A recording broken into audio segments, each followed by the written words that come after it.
guys! So for today's video, samahan nyo kami mag-open ng parcel. Sabi ko nga nung New Year, magtitipid na ako. Pero hindi na naman natupad mga bi. Baka next year na lang ulit ako magtitipid.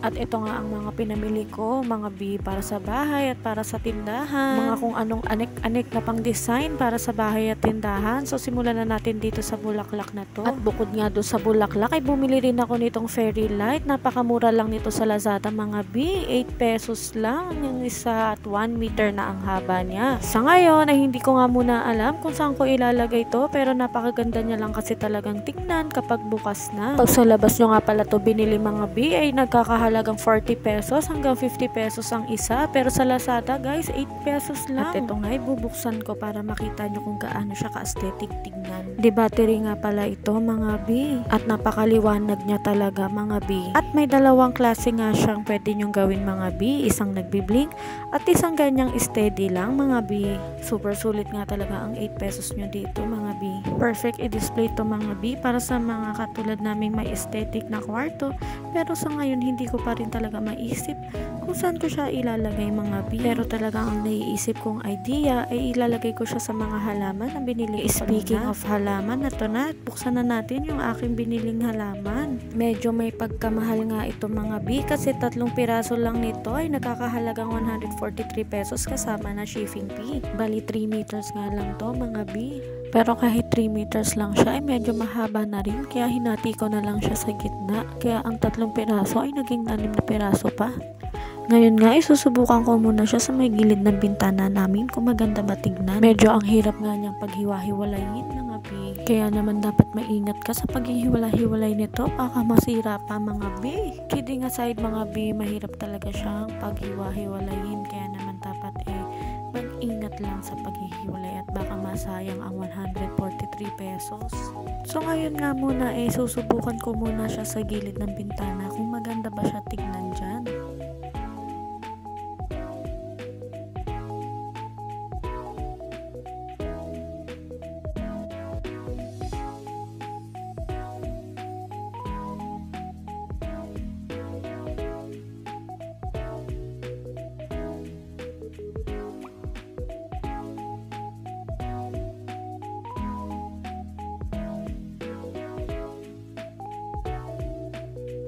Ayan na nga mga bi, at mukha namang maganda siya dyan. Yun nga lang nagalaw kasi na-airconan din siya, pero ayos lang.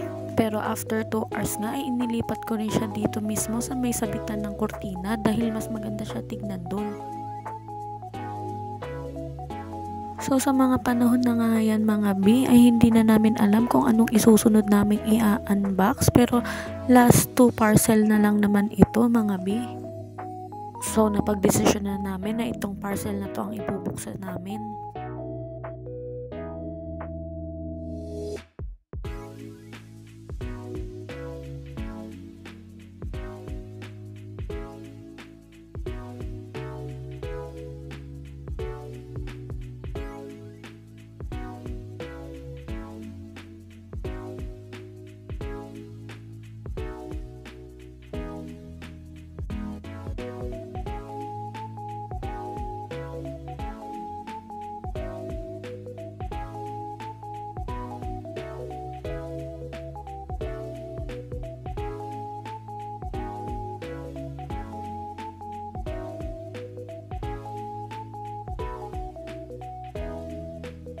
So guys, ito na nga yung pinaka-favorite parcel ko na i-unbox kasi ito yung salamin na regalo sa akin ng anak ko.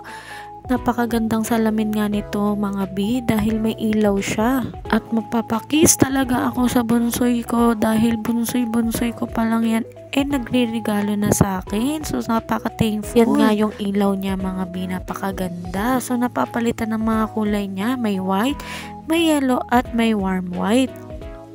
So ayan, parang touchscreen lang ang atake niya mga bi. At syempre, di USB po ito or di saksak. Mai-charge nyo po siya, hindi po siya di battery. At syempre, need muna natin i-assemble para makita nyo kung gaano nga siya kaganda. Hanggang ngayon nga talaga, na-amaze pa rin kaming gamitin ito dahil napakasyala nga ng datingan. Kaya naman ito ang pinaka-favorite kong in-unbox na parcel.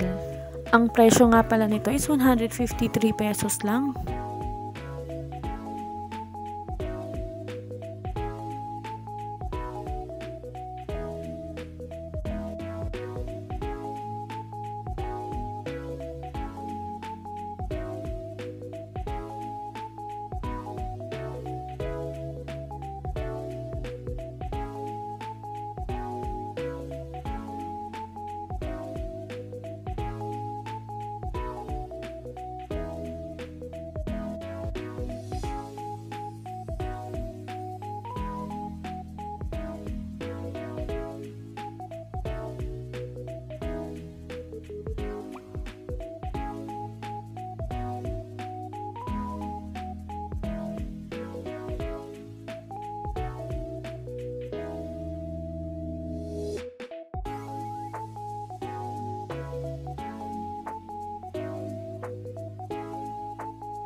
Ang next naman nating in-unbox ay itong LED light na Moon. Maraming klaseng LED light nga po doon sa store nila mga B. Marami po kayong mapagpipilian. Ang akin lang ay pinili ko tong Moon. At dahil nga Moon lover ang lola nyo. At pag may ganito kayo sa kwarto nyo ay talagang aesthetic na siyang tingnan. Napakaliwanag nga rin nito mga B. At may freebies nga itong battery, pero kahit walang battery ay gagana siya dahil naka USB cord din naman siya. Pwede nyo na lang siyang isaksak. Ayan nga mga B, nakikita nyo kung gaano siya kaliwanag, kaya super ganda talaga nito.